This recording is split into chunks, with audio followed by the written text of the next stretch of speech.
L'arrivée de ce TFP animateur e-sport, ça vient combler ce manque-là de formation dont on a besoin dans l'e-sport parce qu'on aura beau être passionné, c'est encore mieux si on est formé et on a besoin d'être formé à tous les niveaux.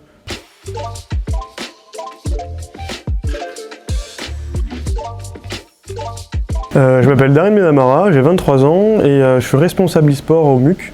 Je travaille dans l'e-sport depuis maintenant 7-8 ans et donc maintenant cette année je travaille au MUC. Moi, mon métier au MUC, c'est responsable e-sport, c'est-à-dire que je suis responsable avec David Rouget, qui est le directeur des formations, de toute la partie développement de l'activité e-sport.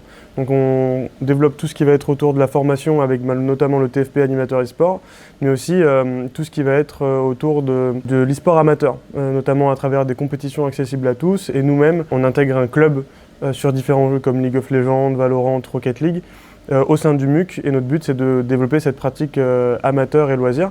Donc moi, je suis un peu le marionnettiste de toute cette stratégie au sein du MUC.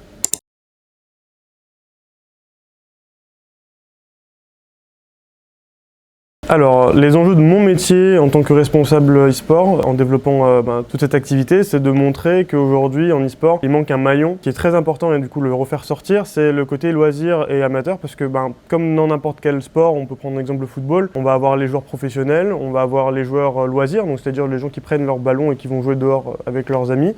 Et demain, je peux aussi m'inscrire dans un club de foot en loisir ou amateur, avoir un coach et avoir ça en simple activité à côté du travail ou à côté de l'école, etc. Dans les sports, on retrouve le même modèle, c'est-à-dire avoir les clubs professionnels.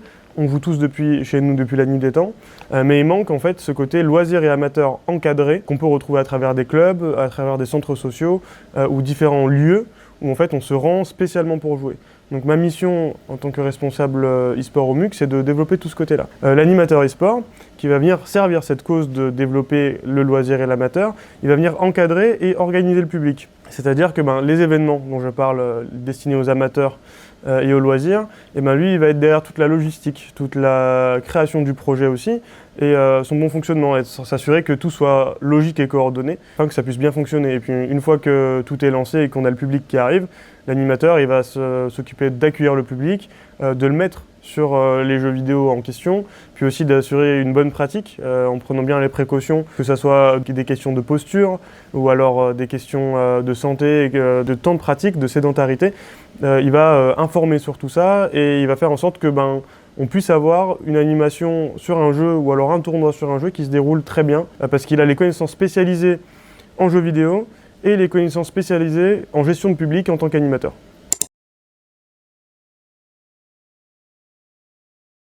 Alors, on va retrouver 3 journées types pour un animateur e-sport. On va avoir la journée bureau où il va être dans sa pure conception, parce qu'un animateur e-sport, c'est quand même quelqu'un qui fait beaucoup d'administratif. Quand on fait de la conception de projet, quand on fait de la communication, pour mettre en avant ses projets, on va beaucoup écrire, on va beaucoup passer par les réseaux sociaux et puis aussi gérer peut-être des équipes, etc. Donc on peut avoir une journée où on est totalement au bureau ou alors en réunion à organiser. Donc ça va être le côté très organisation.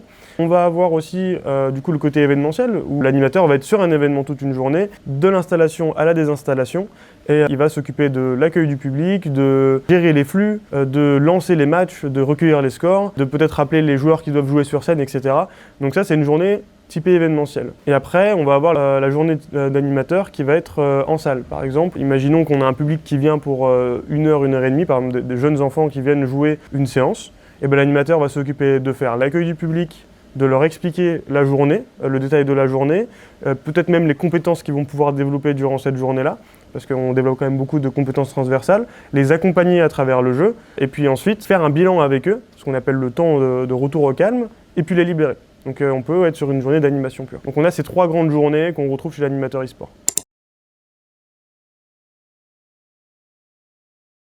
C'est hyper important, je trouve que c'est une grande étape. Pourquoi ? Parce que le problème qu'on peut avoir dans l'e-sport, et c'est émanant de beaucoup de pratiques qui sont jeunes, c'est qu'il y a beaucoup de passionnés. Alors c'est pas un problème d'avoir des passionnés, par contre, ça fait beaucoup de passionnés qui s'activent pour aller créer des événements, créer des structures et lancer des projets. C'est génial. Le problème qu'on peut retrouver, c'est que ces passionnés, en général, ils sont très peu formés. Donc on va faire face à beaucoup d'amateurisme dans le côté création de projet, dans le côté gestion de projet, dans le côté accueil de public, etc. Et beaucoup de lacunes qui vont causer des problèmes. L'arrivée de ce TFP animateur e-sport, ça vient combler ce manque-là de formation dont on a besoin dans l'e-sport, parce qu'on aura beau être passionné, c'est encore mieux si on est formé, et on a besoin d'être formé à tous les niveaux. Parce que dans l'e-sport, on parle beaucoup, dès qu'on a le mot e-sport qui nous vient en tête, on pense beaucoup au public professionnel avec les clubs, des managers, des marketeurs, des directeurs sportifs, etc. Donc c'est des métiers qui demandent de grosses études. Ou alors on va penser aux joueurs directement, qui sont des personnes qui vont juste arriver par là grâce à leur performance. Mais en fait, il y a tout le reste et qui permet de faire vivre cette communauté, c'est-à-dire tout le côté amateur.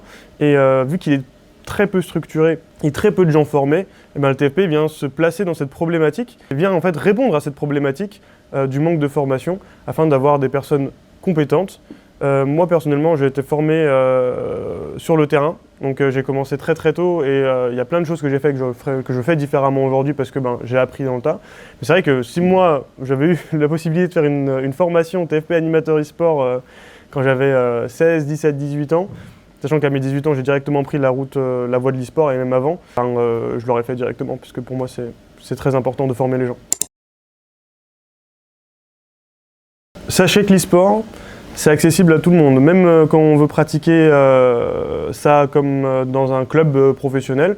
Demain, vous pouvez vous retrouver dans un club et pratiquer l'e-sport avec un coach, avec un encadrement, avec un championnat et avec votre propre maillot floqué à votre nom. Ça se développe, ça arrive très très fort et Montpellier est l'une des premières grandes villes à accueillir ces projets-là. L'e-sport amateur, c'est vous et c'est demain.